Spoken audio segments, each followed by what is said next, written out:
Good morning, class 12th. Yesterday we were discussed some basic terms of chapter 9. Chapter 9, excess demand and deficient demand. So in this chapter we are going to discuss today meaning of deficient demand, problems related to deficient demand, causes of deficient demand and what are their consequences. Fine. Chapter 9 में first topic today we are going to discuss about meaning of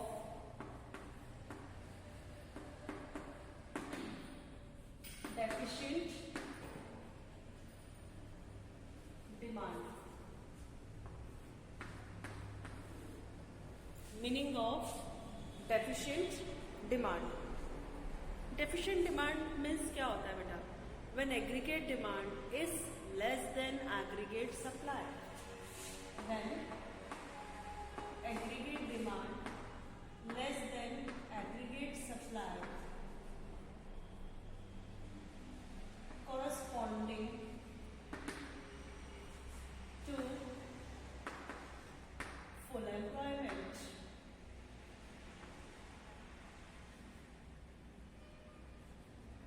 Corresponding to full employment means क्या? जितना एक producer supply कर सकता है, जितनी उसकी potential है, जितना वो आफ्टर यूजिंग ऑल रिसोर्सेज जितनी सप्लाई वो दे सकता है, उस सप्लाई के अकॉर्डिंग मार्केट में उतनी डिमांड नहीं है. डिमांड तो है कम, एग्रीगेट डिमांड तो है कम और एग्रीगेट सप्लाई क्या है ज़्यादा. तो that situation is known as deficient demand. Fine. क्या कहलाएगा बेटा हमारा ये? डेफिशिएंट डिमांड की सिचुएशन कहलाती है. It means deficiency of AD.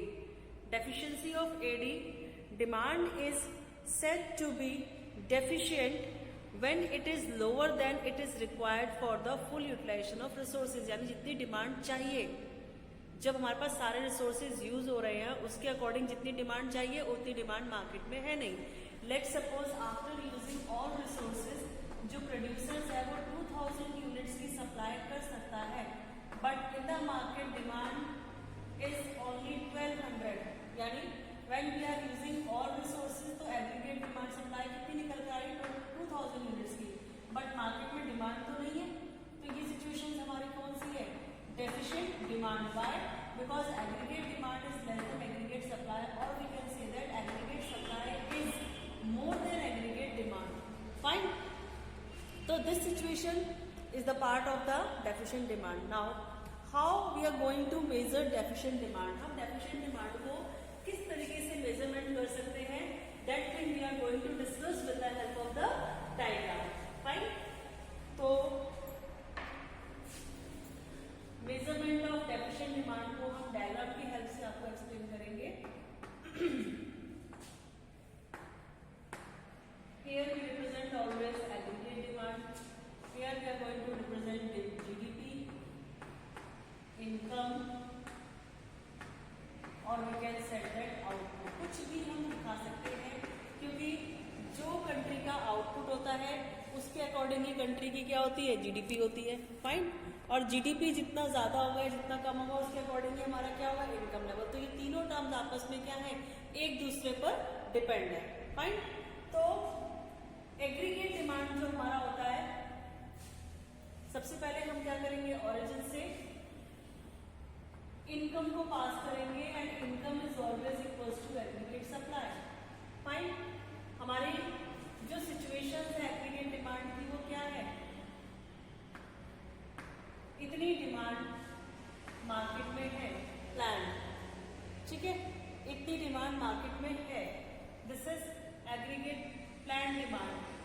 और इतनी एग्रीगेट डिमांड हम क्या कर सकते हैं? फुलफिल कर सकते हैं फुल एम्प्लॉयमेंट के अकॉर्डिंग. अगर डिमांड यहाँ तक भी पहुंच जाएगी तो भी producers are able to fulfil the demand, but actually में अभी है इतनी, यानी इतना अभी हम आउटपुट जनरेट कर रहे हैं as per the demand, but इतना आउटपुट हम जनरेट कर सकते हैं अकॉर्डिंग टू अवेलेबल रिसोर्सेज. एक इक्विलिब्रियम पॉइंट हमारा यहाँ पर है ई पर, क्योंकि यहाँ पर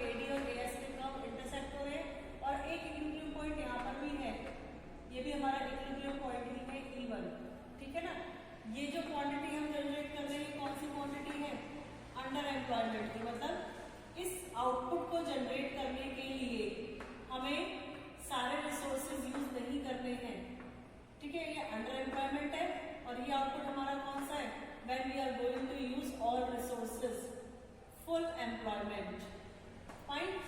तो ये जो गैप है एडीपी और एडीएफ के बीच का जो गैप है, that gap is known as deficient demand, means कि इतनी डिमांड मार्केट में शॉर्ट है। ये जो हमारा गैप है between the ADF and ADP, that gap हमारा क्या शो करता है, ये गैप हमारा डेफिशिएंट डिमांड को शो करता है। तो अगर हम डेफिशिएंट डिमांड कैलकुलेट करना चाहें with the help of graph, तो एडीएफ यानी aggregate demand according to full employment, ADP aggregate demand जो एक्चुअली में एट प्रेजेंट है, जो इकोनॉमी प्लान कर रही है to demanding the goods, fine. तो this graph represent the measurement of deficient demand.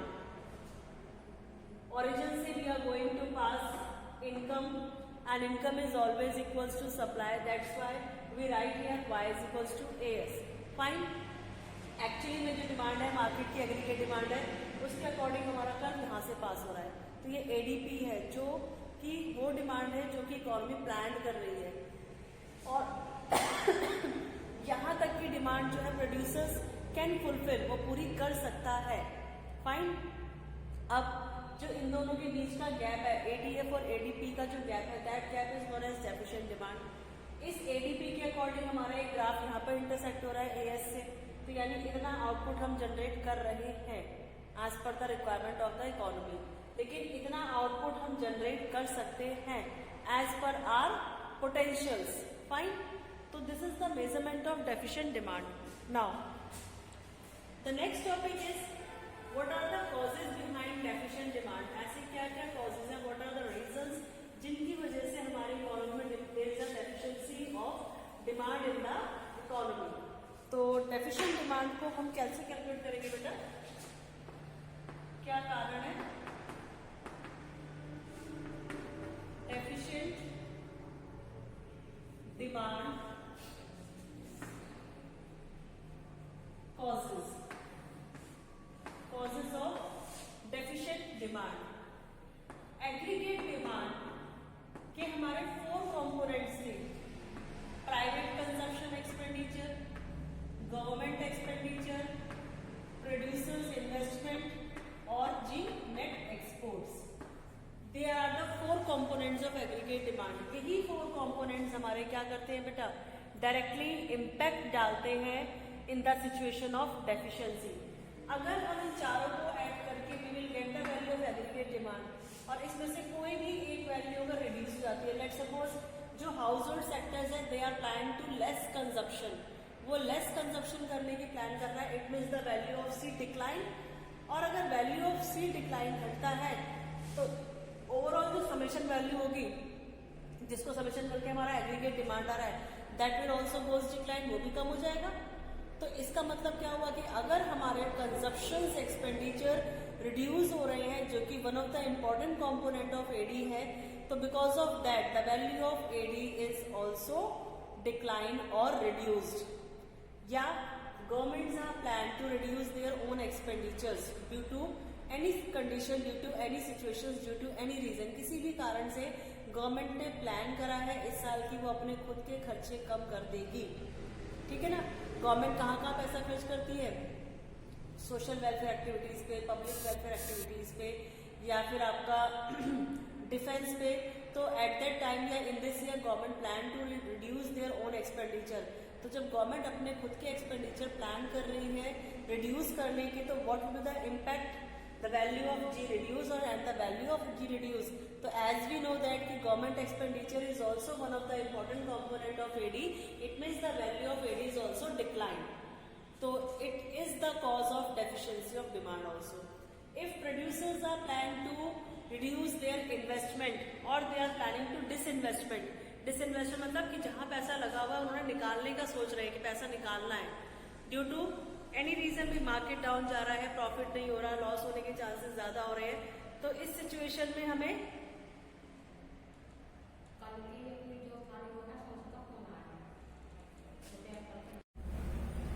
तो हमारा अगर गवर्नमेंट एक्सपेंडिचर्स रिड्यूस होता है बेटा, तो उसमें हमारे पास एडी की जो वैल्यू है वो भी रिड्यूस होती है, वो भी डिक्रीज होगी। और जब एडी की वैल्यू रिड्यूस होगी तो उसका क्या इम्पैक्ट होगा, डेफिशिएंसी ऑफ डिमांड क्रिएट्स होगी हमारी इकोनॉमी के अंदर।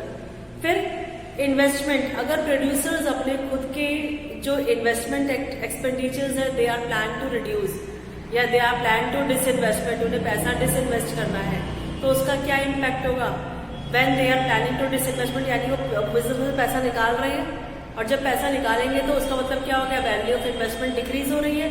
और क्योंकि इन्वेस्टमेंट भी हमारा एक इम्पॉर्टेंट कंपोनेंट है एग्रीगेट डिमांड का, ठीक है ना, तो वो क्या करेगा, एग्रीगेट डिमांड को रिड्यूस करेगा, और जिसकी वजह से deficiency in demand situation arise in the economy. फिर नेट एक्सपोर्ट्स आता है हमारा। नेट एक्सपोर्ट्स मतलब एक्सपोर्ट्स इंपोर्ट, अगर हमारे किसी रीजन से एक्सपोर्ट्स घट रहे हैं और इंपोर्ट्स बढ़ रहे हैं, अगर एक्सपोर्ट्स घटते हैं तो भी एडी रिड्यूस होगा और इंपोर्ट्स बढ़ते हैं तो भी एडी रिड्यूस होगा, क्योंकि एक्सपोर्ट्स तो हम प्लस करते हैं और प्लस की वैल्यू कम होती जा रही है, 10 से 8 रह गई, 8 से 6 रह गई, तो एडी की वैल्यू रिड्यूस होगी। और इंपोर्ट्स हम माइनस करते हैं और माइनस की वैल्यू अगर हमारी बढ़ती है 10 से 12, 12 से 14, 14 से 16, 16 से 20, तो जितना माइनस की वैल्यू बढ़ेगी उतना ही एडी की वैल्यू भी क्या होगी, रिड्यूस होगी। तो ये तो 4 कंपोनेंट्स हमारे हैं ही जो एडी को रिड्यूस करते हैं। इसके अलावा एक कंपोनेंट और है जो एडी के कंपोनेंट्स में काउंट नहीं होता, फिर भी एक हमारा ऐसा कॉजेज है जो डायरेक्टली इम्पैक्ट करता है ऑन द एग्रीगेट डिमांड। कैसे?